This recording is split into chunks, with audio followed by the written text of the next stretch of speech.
Tales of Hans Christian Andersen. The Little Mermaid. Adapted by Rob John. A long time ago, in a beautiful world under the sea, there lived merpeople. Merpeople were strange magical creatures with bodies like you and me but long fishes' tails instead of legs. Although merpeople were happy in their undersea kingdom, sometimes, just for fun, they would swim up to the surface and take a look at our world. Sometimes they would see human beings sail past on their great ships and say, "What strange lives those humans lead." The king of the merpeople had 6 mermaid daughters. All were very beautiful, but the loveliest was the youngest. Not only was she beautiful, but the Little Mermaid had the best singing voice of all the merpeople. When the Little Mermaid sang, everyone would stop what they were doing and listen. Even the fishes seemed to swim more slowly, as if they too were enjoying her singing. Mermaids were not allowed to go up to the surface to see the world of human beings until they were 15 years old, and each sister on her 15th birthday swam up to see our world for herself. When they came back, they told of huge ships plunging through great storms, of children playing happily on sandy beaches, of white creatures that seemed to float gracefully through the air, and of strange sad music that floated from the towers of tall buildings. Each time one of her sisters went to the surface, the Little Mermaid would plead with her father to be allowed to go with her. "Be patient, little one," her father would say. "Your turn will come." At last it was the Little Mermaid's 15th birthday, and, towards the end of the day, her father looked at her and said, "The time has come, little one. Come back and tell us what you find." The Little Mermaid kissed her father, said goodbye to her 5 sisters, and began the long swim to the surface. Up and up she swam, and it was night time before she came close to the surface. She saw a bright light dancing on the water, then moments later her face burst through the waves into the moonlight. For the first time the Little Mermaid saw stars shining in the dark night sky and felt the gentle sea winds on her cheeks. She saw a sailing ship lit by hundreds of lanterns and thought that she had never seen anything so beautiful in all her life. She swam closer to the ship, and, upon hearing strange music, she just had to find out what creatures made those wonderful sounds. Looking through a window in the side of the ship, she saw what seemed to be a birthday party, and the special guest was a young prince. He stood in the center of the room, and everybody seemed to be smiling at him. He was the most handsome thing she had ever seen. When he smiled, his eyes seemed to light up the whole room, and, by the time the party had ended and the guests had gone to bed, the Little Mermaid had fallen in love. "It's getting late," she sighed. "I must go back to my father and sisters and tell them what I have seen." But then came a sound which the Little Mermaid had never heard before. A storm was coming, and before long great dark clouds hid the moon. The air around the Little Mermaid started to move, and the calm sea started to heave and moan like a giant waking from a deep sleep. The prince's ship started to lurch and roll in the churning sea, and the Little Mermaid could hear terror in the voices of the sailors as they tried to save their ship from the giant waves. Then suddenly the ship's mast snapped in two. Its deck was smashed to pieces by a giant wave. Sailors were thrown into the sea, and the beautiful ship began to sink. The Little Mermaid was not afraid of the storm. She dived into a huge wave and swam down into the darkness, and there among the swirling wreckage she saw her prince, lifeless. The Little Mermaid knew that humans could not live in water. "Drowned already?" said the Little Mermaid. "No. He will not drown. I will not let him drown." So she swam to the prince, carried him back up to the surface, and held his head up out of the water. He was still too weak to move, but at least he was alive. The Little Mermaid swam through the night. By morning the storm had passed, and she saw dry land. The Little Mermaid saw a white sandy beach, and she laid the sleeping prince on the sand in front of a small church. Then she swam to some nearby rocks to see what would happen.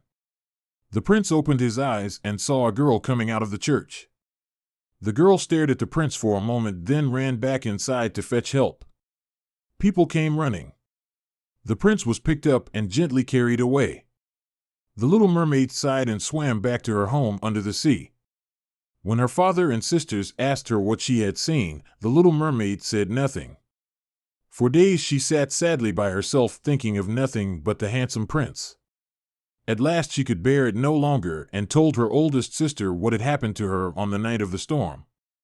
The little mermaid looked sadly at her fish's tail. "If only I was a human," she said. "Don't be silly," said her sister. "We mermaids are much happier than humans. Humans only have short lives, but we can live for 300 years. "I don't care," said the little mermaid. "I would happily give up all my hundreds of years to have just one day as a human." "You must forget all about this prince," said the little mermaid's oldest sister. "You must never speak of him again." But the little mermaid could not forget about the prince, and, later that night when her father and sisters weren't looking, the little mermaid slipped away and went to find the old sea witch.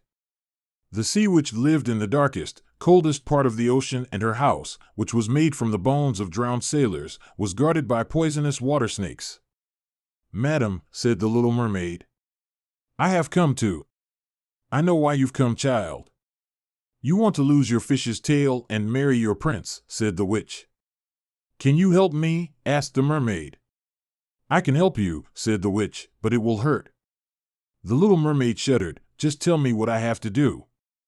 "You must drink this potion," said the witch, "and then your tail will turn into human legs, but every step you take on land will be like walking on sharp knives." "I'm not afraid," said the little mermaid. "And once you have human legs you can never be a mermaid again," said the witch.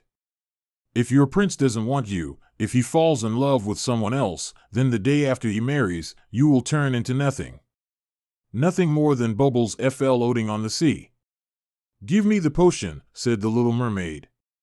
The sea witch smiled. "Wait, my child. First you must pay me." "But I have nothing," said the little mermaid. "How can I pay?" "I'll take your voice," said the witch. "Your beautiful singing voice." "Yes, that should do nicely." The little mermaid looked at the witch and said, "Very well. If that is what I must pay, then take it." The witch handed the little mermaid the potion in a small bottle, and the little mermaid spoke no more. The witch had taken her tongue. The next day the prince's servants found a beautiful young woman lying on the beach near the palace. They helped her inside, and when the young woman walked, she seemed to be in pain, almost as if she was walking on knives. The servants dressed her in fine clothes, but when they asked her who she was, she said nothing, because this was the little mermaid who had given her voice to the sea witch and who could never speak or sing again. Everybody agreed that the little mermaid was the most beautiful young woman in the whole palace, and, although she never spoke, she quickly became the prince's favorite. He never went anywhere without the little mermaid at his side. One day he told her how much he cared for her, and for a moment she was so full of happiness that she thought her heart would burst. "But," said the prince, "I cannot marry you because I am still searching for my true love." He explained that once he had nearly drowned and that he had been washed ashore and found by a beautiful young girl. He had only seen that girl once, but had fallen in love with her and decided that, if he ever found her, he would ask her to marry him. The little mermaid was very sad. She could not tell the prince that it was she who had saved him, that she had given up everything, her tail, her beautiful voice, her family, just to be with him. One day a king from another land visited the prince. The king brought with him his beautiful daughter, and, when the prince saw the king's daughter, he knew her straight away. This was the girl who had found him on the beach. She had grown up into a beautiful woman, but there was no mistake. He had dreamed of her for years, and, now he had found her, he asked her to marry him. On the day of the wedding the little mermaid thought her heart would break. She had lost her prince, and when sun rose the next day she would die. She remembered the witch's words. She would turn to nothing, nothing more than bubbles on the sea water. That night, when everyone was asleep, the little mermaid sat by the shore waiting for the dawn. She knew that this was her last night alive and that soon the sun would rise. Suddenly, from out of the waves, 5 silvery figures rose up in the moonlight. It was the little mermaid's sisters. "Quick," said the oldest sister. "You can still save yourself. The witch has given us this magic knife. Kill the prince. Plunge the knife into his heart, and when his warm blood splashes on your feet, they will grow into a tail, and you will become a mermaid again. Hurry, little sister. The sun is nearly rising." The little mermaid took the knife and ran to the prince's bedroom. She looked at him as he slept beside his new wife. One blow with the knife, and then she would be free. How she longed to be once more with her father and her sisters under the sea. She looked at the sharp knife. She looked at the prince. She still loved him, so she went to the window and threw the knife far out into the sea. In the morning the prince ordered his servants to search high and low, but no sign of the little mermaid was ever found. The prince was very sad and would often sit on the beach late at night missing his little friend. And sometimes he would look at the bubbles on the water shining in the moonlight and almost think he saw her face.